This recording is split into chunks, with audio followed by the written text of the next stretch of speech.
주님은 나의 최고봉 6월 27일 묵상을 시작하겠습니다. 오늘의 제목은 구원을 방해하는 먹구름입니다. 오늘의 말씀을 읽겠습니다. 예레미야서 1장 8절입니다. 너는 그들 때문에 두려워하지 말라. 내가 너와 함께하여 너를 구원하리라.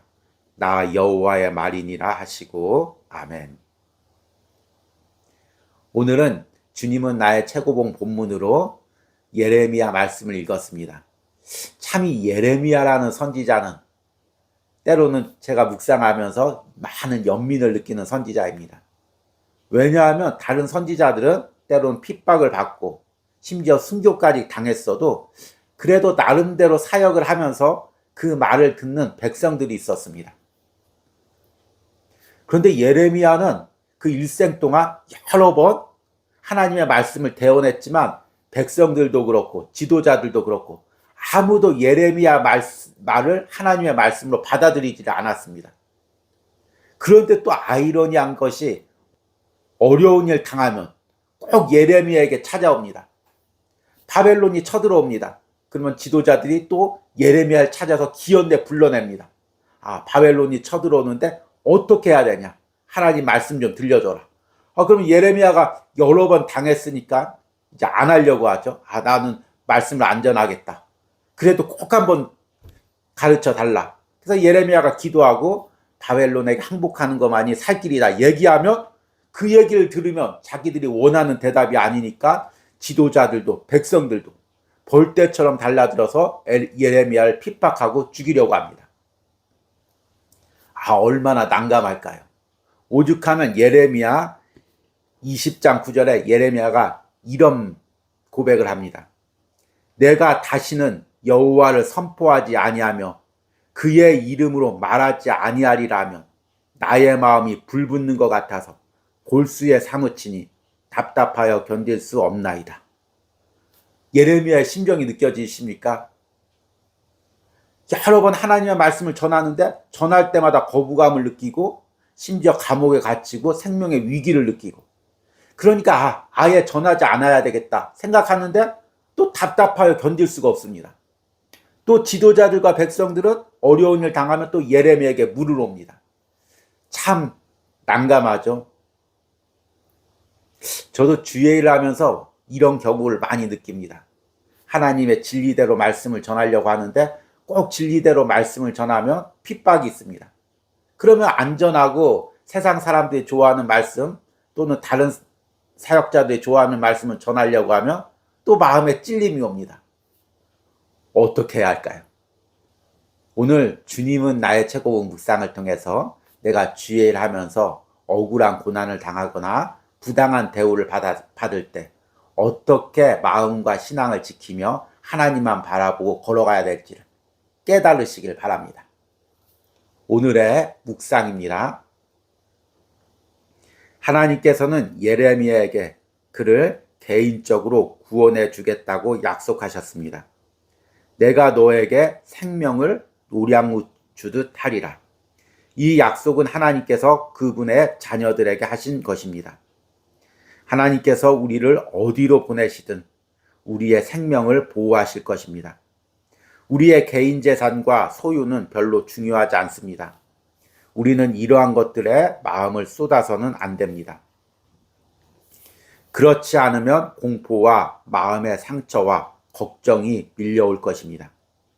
그러한 것들이 바로 우리를 향한 하나님의 구원을 방해하는 내적 먹구름입니다.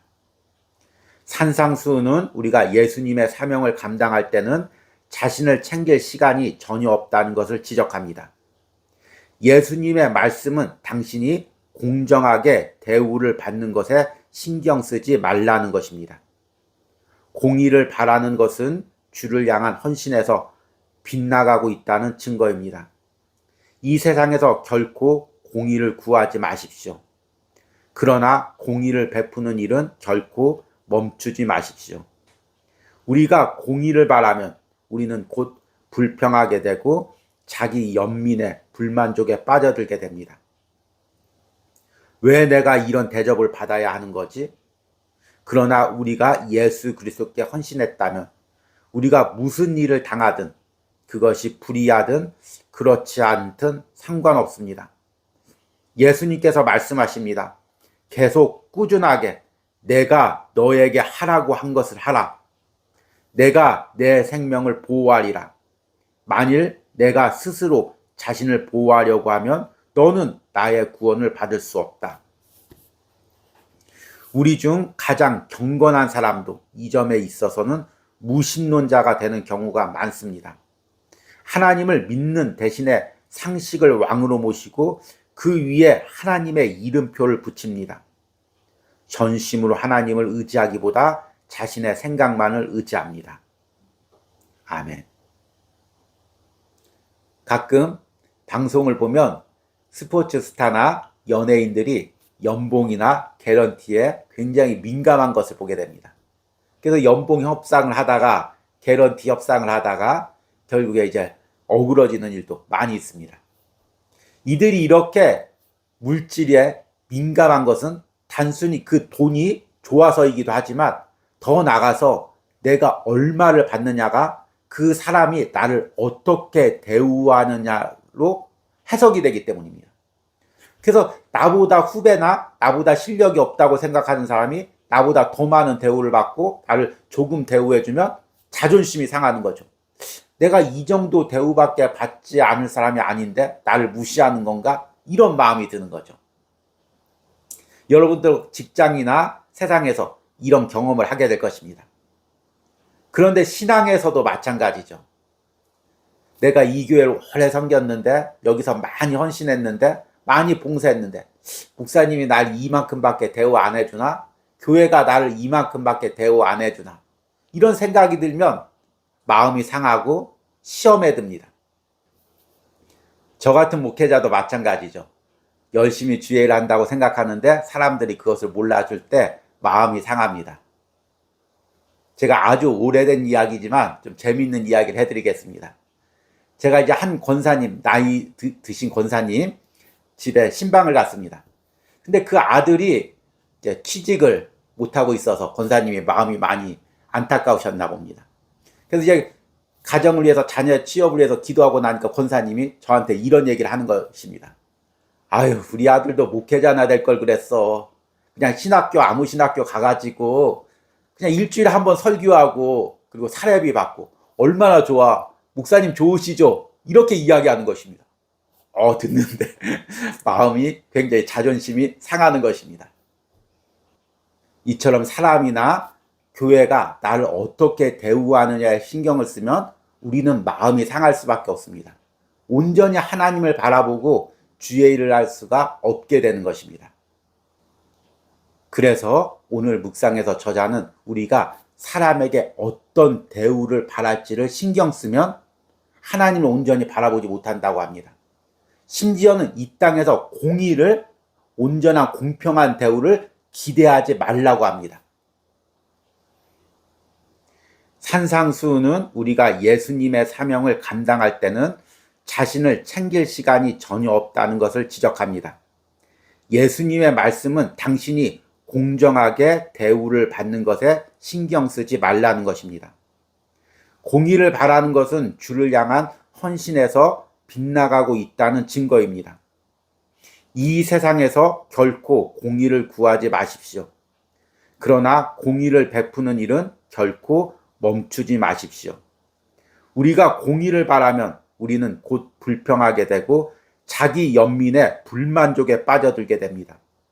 왜 내가 이런 대접을 받아야 하는 거지? 그러나 우리가 예수 그리스도께 헌신했다면 우리가 무슨 일을 당하든 그것이 불의하든 그렇지 않든 상관없습니다. 오늘 묵상의 마지막 읽은 부분이 너무나 가슴에 와닿습니다. 그러나 우리가 예수 그리스도께 헌신했다면 우리가 무슨 일을 당하든 그것이 불의하든 그렇지 않든 상관없습니다. 하나님 오늘 제게 들려주시는 얘기고 여러분들에게 들려주시는 이야기입니다. 그리고 또 주님께서 오늘 묵상을 통해서 이렇게 말씀하십니다. 예수님께서 말씀하십니다. 계속 꾸준하게 내가 너에게 하라고 한 것을 하라. 내가 내 생명을 보호하리라. 만일 내가 스스로 자신을 보호하려고 하면 너는 나의 구원을 받을 수 없다. 여러분, 우리가 스스로 내가 노력해서 정당한 대우를 받으려고 하고 남보다 나쁜 대우를 받지 않으려고 하고 스스로 노력하려고 할 때 오히려 우리는 하나님의 은혜와 멀어지는 것입니다. 인간의 대우에 상관 쓰지 않고 오히려 내가 부당한 대우를 받아도 그것을 묵묵히 참고 인도할 때 하나님의 보호가 있는 것입니다. 그리고 오늘 마지막 부분에서 저자는 아주 심각하게 우리의 마음 깊숙한 곳을 찌릅니다. 우리 중 가장 경건한 사람도 이 점에 있어서는 무신론자가 되는 경우가 많습니다. 하나님을 믿는 대신에 상식을 왕으로 모시고 그 위에 하나님의 이름표를 붙입니다. 전심으로 하나님을 의지하기보다 자신의 생각만을 의지합니다. 우리 중에 경건한 사람도 이 점에 있어서 무신론자가 된다는 것이 무슨 의미입니까? 내가 대우받는 것, 사람에게 부당한 대우를 받아도 하나님이 살아계시니까, 공의의 하나님이 반드시 심판하시고 신원하시니까 그 부당한 대우 가운데서도 하나님을 바라보고 참고 인내하는 것이 아니라 하나님이 거기서 어떻게 공의를 베풀 수가 있겠어? 어떻게 하나님이 신원할 수가 있겠어? 내가 스스로 싸워서 내가 정당한 대우를 받아야지. 이렇게 생각한다는 것입니다. 그래서 그 부분에서는 무신론자가 되는 경우가 많다는 것입니다. 그것이 신앙이 약한 사람이 아니라 경건하다고 이야기하는 신앙 높은 사람이 그렇게 되는 경우가 많이 있다는 것입니다. 얼마나 맞는 말입니까? 우리는 얼마나 싸워가면서 자신의 정당한 대우를 받으려고 노력합니까? 그러나 그것들 다 내려놓고 오늘 묵상의 예레미야처럼 그리고 예수님처럼 주님만을 바라볼 때 하나님께서 그 생명을 책임져 주신다고 약속하십니다. 여러분들에게 그런 약속과 축복이 있기를 소망합니다. 오늘의 적용 질문입니다.